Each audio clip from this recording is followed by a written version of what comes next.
ఒకప్పుడు టీవీ నైన్‌లో అంటే గుర్తొచ్చేది రవిప్రకాష్.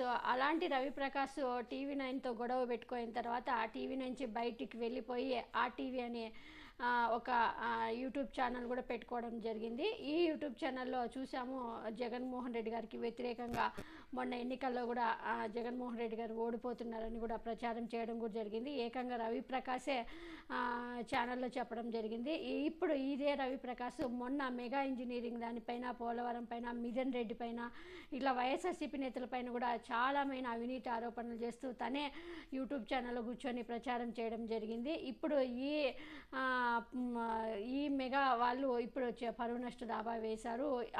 ఈ రవిప్రకాష్పై ఆర్టీవీపై దగ్గర దగ్గర 100 కోట్ల పరువు నష్టం దావా వేశారు.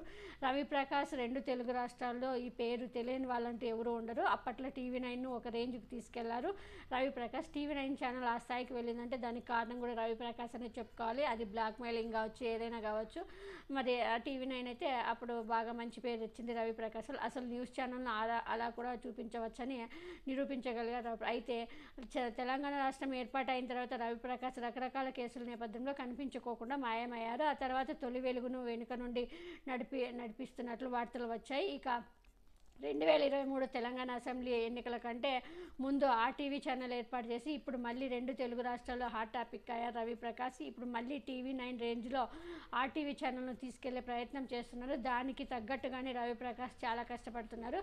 అయితే ఇలాంటి రవిప్రకాష్ ఇప్పుడు చిక్కుల్లో పడ్డారు. ఆర్టీవీ ఎడిటర్ పబ్లిషర్ రవిప్రకాష్కు లండన్కి చెందిన యూరో ఎక్స్ సిమ్ బ్యాంక్ ఏకంగా 100 కోట్ల పరువు నష్ట దావా వేస్తామని నోటీసులు ఇష్యూ చేసింది. కొన్ని నిర్మాణ పనులను టెండర్లో భాగంగా దక్కించుకున్న మెగా ఇంజనీరింగ్ సంస్థకు వ్యతిరేకంగా వార్తలు ప్రచురించినందుకు గాను ఈ నోటీసులు జారీ చేసిందంటే లండన్ బ్యాంక్. వాస్తవానికి జగన్మోహన్ రెడ్డి గారి ప్రభుత్వంలో మెగా ఇంజనీరింగ్ కంపెనీ చాలా పనులు చేపట్టింది.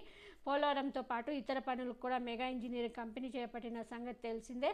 అయితే ఈ నేపథ్యంలో యూరో బ్యాంకుకు ఏపీ ప్రభుత్వం పలు గ్యారెంటీలతో ఇచ్చింది. దీంతో ఆ బ్యాంకు నుంచి పెద్ద మొత్తంలో నిధులను తెచ్చుకొని పనులు చేపట్టింది మెగా సంస్థ అనమాట. అయితే ఈ ఒప్పందంపై ఆర్టీవీ కొన్ని వార్తలు ప్రచారం చేసింది. భారీ కుంభకోణం పేరుతో ఈ కథనం వెలువడంతో ఆ బ్యాంకు సీరియస్ అయిందంటే ఈ తరుణంలోనే పరువు నష్ట దావా వేస్తామని నోటీసులు ఇష్యూ చేసింది యూరో బ్యాంక్.